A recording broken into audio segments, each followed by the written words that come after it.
why don't we get started? And I think what we want to do with this intro lesson is really think about thought processes that lead to success.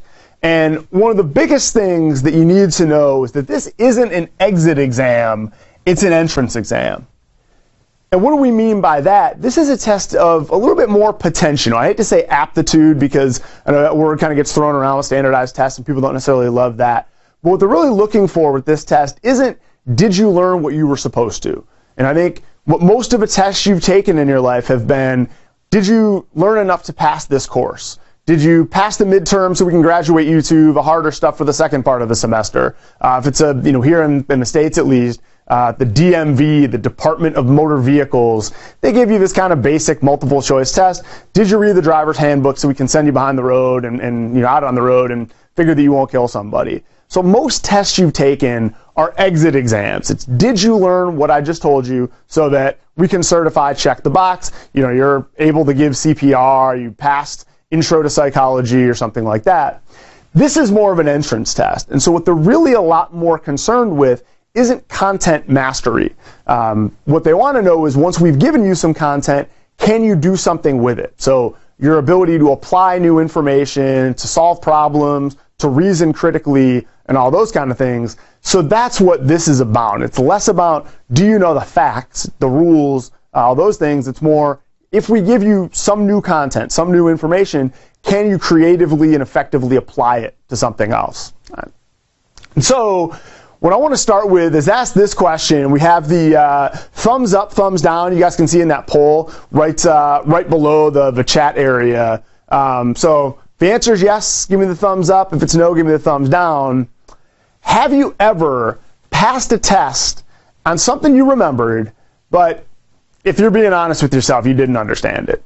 So, somebody will give you a follow-up question or ask you to explain it in new words. Hey, I remembered it. I could pass the test. I could write an essay that had those keywords in it, but man, I got to be honest with you, I didn't totally understand it. I think a lot of us have been there. It seems like we have quite a few answers coming in that way. I know I have. There were definitely classes in high school and college where you memorized the night before, stayed up in the library, pot of coffee, cramming. Everything was top of mind and you spit it back. But geez, if there were follow-up questions, you were going to get them. And I think as adults now, we kind of look back and think, geez, I really wasted an opportunity to learn something.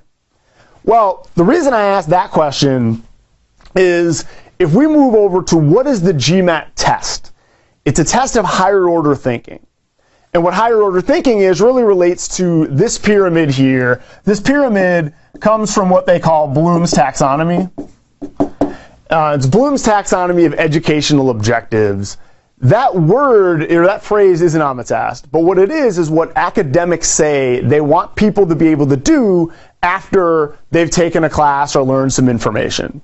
Now, at the base of the pyramid, you have to be able to remember what you learned in order to do something with it.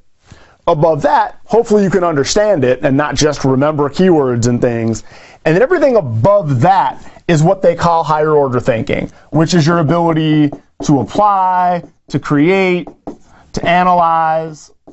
It's all those things is what academics would say is considered higher order thinking. And what's important about that is that the people who write the Gmat and administer the Gmat over and over again say it's a test of higher order thinking, it's a test of higher order reasoning. We gave a presentation like this a couple weeks ago in concert with the Graduate Management Admissions Council. They had some representatives introducing what they were about, and then we were kind of the pedagogical academic end to talk about how to succeed on the test.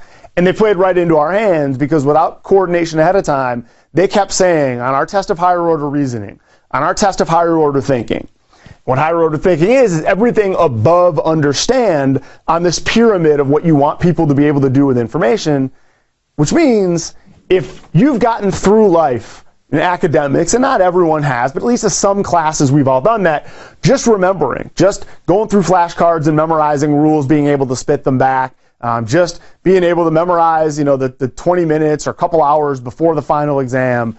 If you've gotten through life that way, you cannot do that on this test. And what's interesting is a lot of people tend to study at that what we call the skill builder level, which is remembering facts and formulas and rules, coming up with a brand new formula for every question, and really just kind of thinking in terms of memorization, because that's what they've done a lot in their academic careers. The way we want you to think about the test, and what we're going to do with every lesson we go through over the next few days, is talk about, yes, you do have to have these skills, but how do you strategically apply them?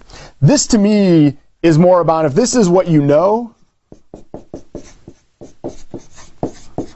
this is, what do you do? So more of an action-oriented way of, oh, I see it's a sentence correction problem, and there's a date in it. I'm going to think about verb tenses and make sure that it gives a proper timeline. Or I see it's an exponent problem and there's addition or subtraction. I need to factor that and turn it into multiplication, because then I can use all those skills and rules that I've learned. So one of the main things we're going to model over and over again, and what we want you to do as you go out and study, do some of that homework at the Prep Advisor site, go through practice tests and things, is focus on what you do. And then one other dimension that's pretty important is what we call think like the test maker, which is, how do they take a test that, if you look at the quantitative concepts they test, it's arithmetic, algebra, geometry, really baseline probability and statistics. That's about it. How do they take things that you knew when you were 15, 16 years old, cold, you knew them backward and forward, and make it a challenging test for graduate students?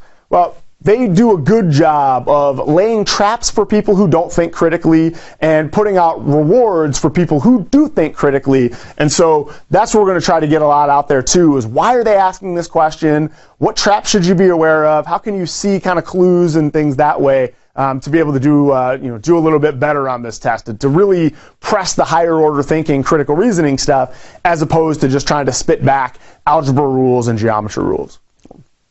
So somebody mentions, are we recording this? We're recording. Those links will be popped up at Prep Advisor probably within a couple days of each lesson, so those will be out there for you.